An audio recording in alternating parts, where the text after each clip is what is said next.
Fabian, how are you? I'm good. I'm good, Jim. How are you? I am living the dream. Thanks for joining me today on the podcast. Tell me all about how you started in the electrical industry. It was a while ago, wasn't it? It was, yeah. So I've been an electrician 20 years, a little over 20 years now, and almost in business for myself about 15, going on my 15th year. So I started real young. I was about 20 years old, I guess. I was in the military at the time. I was in the National Guard, so doing the weekend thing, and uh, I was inspired by a couple different people in my life to get into the trades because college just wasn't my thing and school wasn't my thing. And I felt compelled to kind of listen to these guys. I looked up to them. So I had a buddy who was an electrician. One thing leads to another. I ended up working with them. And maybe from 20 to 24, I was kind of, figuring out if this is what I wanted to do or not. Mhm. And then I met my wife and, we got married, had kids. And then at 28, I started the business at 28 years old. And it's the rest is history, man. We've been plugging away ever since. Fabian, thank you for your service, by the way. I appreciate that. And so do our viewers for sure. 28 years old. Um, I think that's relatively young for someone to go into business. I know a lot of people who decided in their 40s and 50s to leave like a corporate type job, or they were working for that master plumber or electrician or HVAC company. So I can do this myself, and they leave. You were much younger. Do you feel that that was an act of bravery? Or you're like, I got nothing else to lose because I am so young? Yeah, looking back on it now, and I don't know if bravery is the right word, but I call it ambitious, right? And that's what it was, man. I got turned on from some other mentors that I had back in the day of some books, and I was reading a couple different things, and I just had the confidence to, and I knew I always wanted to have a business. But at 28 years old, you're right. I have employees right now that are 28 years old, and I look at them and I compare myself to that, and it's like I probably didn't know much more than they do right now, and that's scary, right? But I grinded it out. I didn't know nothing about business at the time. I knew how to do electrical work for the most part. I was able to get my master license, but 28, you're just inexperienced, and I didn't know what I didn't know, and so yeah, ambitious would be the word I would use. If you were to describe yourself today between these two, I'm an electrician, I'm an entrepreneur. Which one are you? Definitely an entrepreneur. Mm.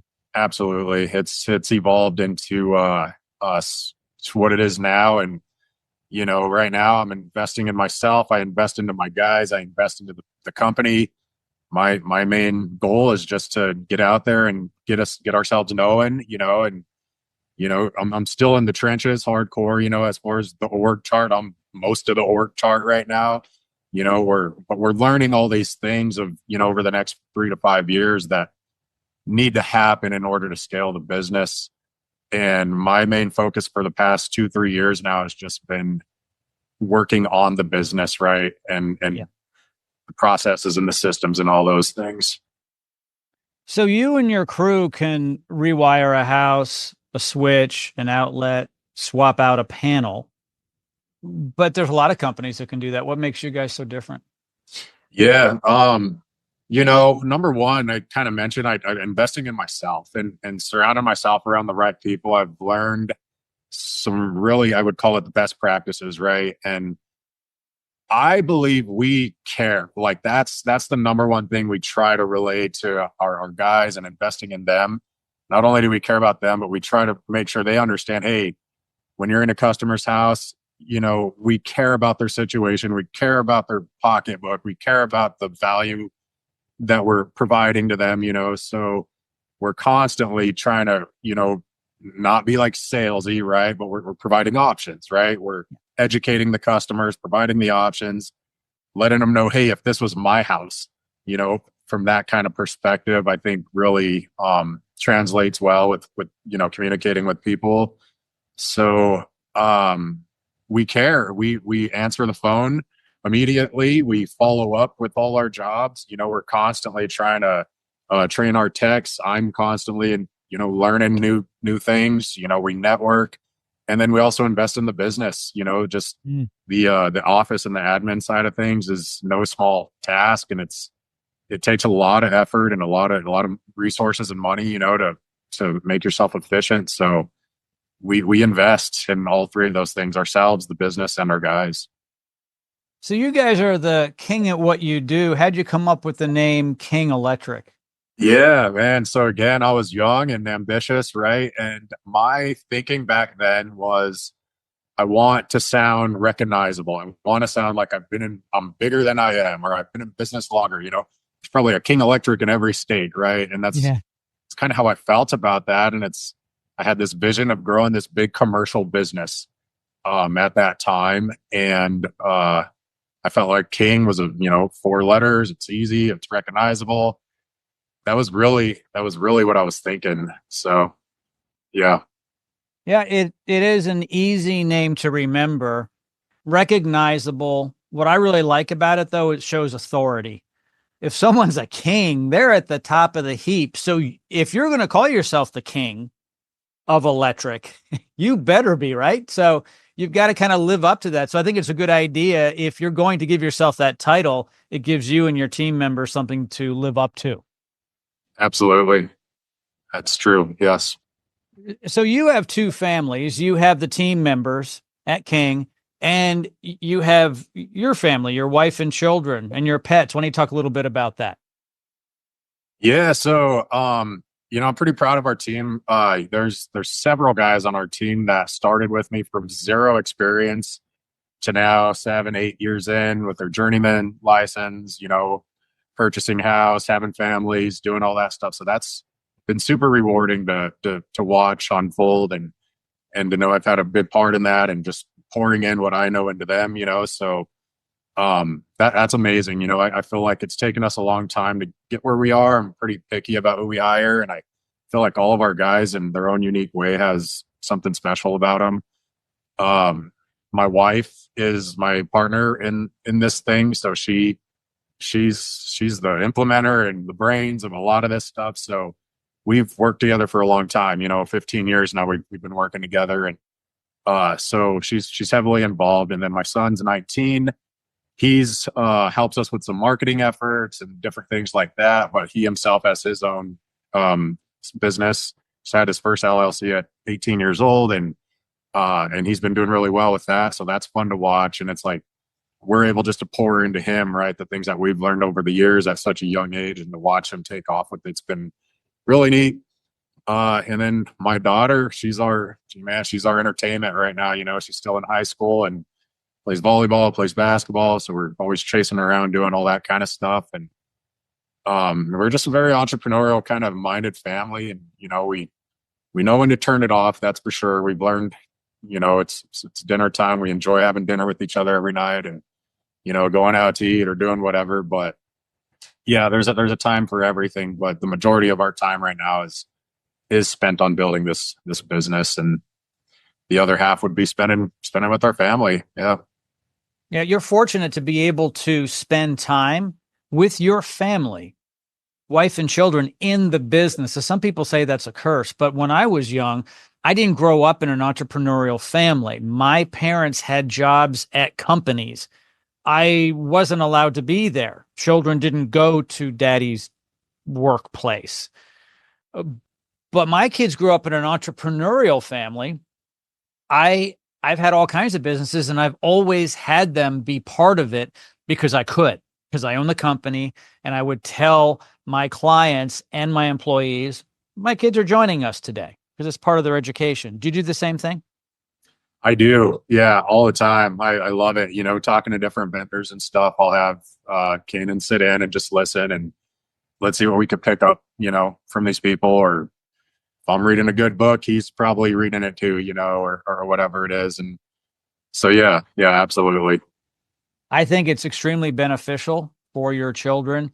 And it also allows more time with the parents to be with the children because they're not just doing their thing, playing sports and at school. The mom and dad are at their jobs and, at some corporation. At times, you can do things together, and the benefit of a young person being exposed to all aspects of small businesses. Because when you're an entrepreneur slash small business owner, you have to know something about everything: sales, marketing, HR, right? All that stuff, suppliers, customers, answering the phone, sweeping the floor, cleaning the toilet. When you work somewhere as an adult, let's say you're a CPA or you're an attorney or a salesperson, you're pretty narrow. So your family's got to know a lot, as you have too, right? Because you've had to learn it all. Yeah, yeah, absolutely. We're everything, right? We're the org chart. I'm the visionary and the implementer, right? And just yeah, just them seeing that and knowing it's not this ain't for the faint of the heart, right? It's not a you could cruise along and have make a good salary working for yourself, one or two guys for probably a long time, but there does come a point where you got to really ask yourself, like, what are we doing?